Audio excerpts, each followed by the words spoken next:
ছেলেদেরকে সুসংবাদ দিন, তার মানে বিপদে ধৈর্য ধারণ করতে হবে। প্রিয় ভাইয়েরা, ইন্নামাস সাবরু ইনদা সাদামাতিল উলা। বিপদে আমরা অনেক সময় প্যানিক হয়ে যাই, অস্থির হয়ে যাই, কি করব, হতাশ। না, মুমিনরা হতাশ হয় না, ধৈর্য ধারণ করে। কি করে? কি করে?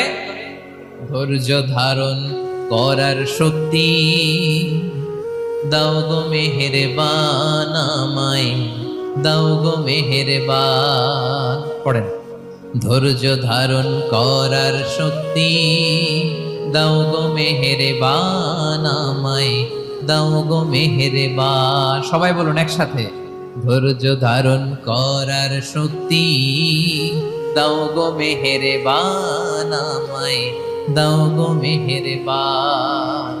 বুকের ভেতর ব্যথার নদী বইছে অবিরা, বইছে